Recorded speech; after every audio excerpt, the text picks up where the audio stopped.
It's 7 in the morning and we are in London and it's snowing in London, which doesn't happen very often.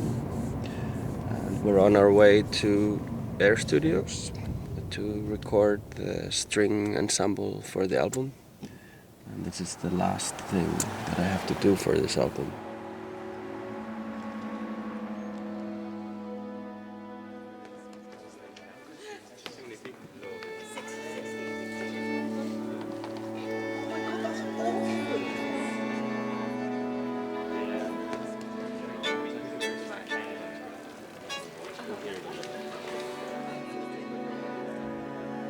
So, see you later.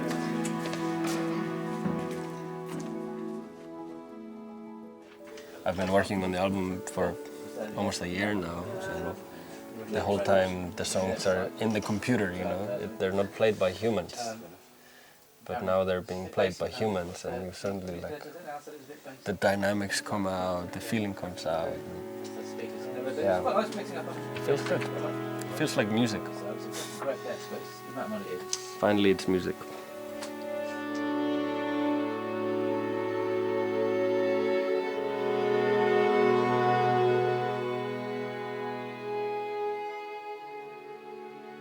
I was put in the position of leading the ensemble, which was just amazing to do.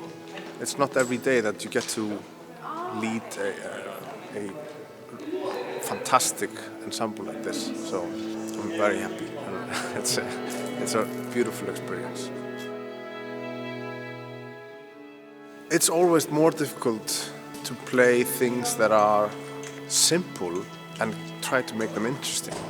As string players, we're used to use full tone, and then suddenly you get into this world, which is the complete opposite of fast and difficult and full playing. It's like it's subtle, it's soft, and it's fragile, and it's okay to be fragile, and that's the difference. And on the same time, that's what is difficult about it, you know, to play with the fragility, to play with the noise.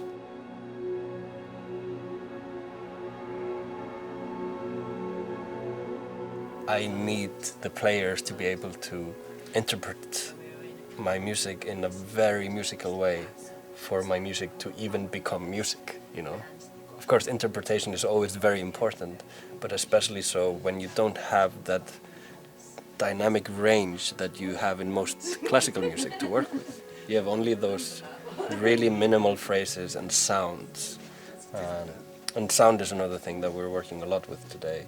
We're actually not playing that many melodies or stuff like that. We're just creating these soundscapes. And then you also need to be kind of ready to play things and use your instrument in ways that you wouldn't use normally. You know, we call it playing to the microphones sometimes.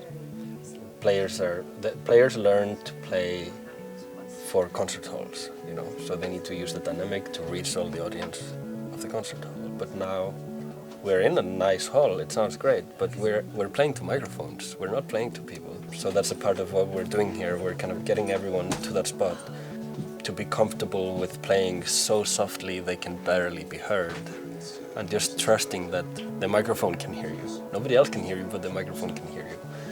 And that sound, that super soft sound that you could never really do in a live setting because nobody would hear it, that there's something really special about that sound.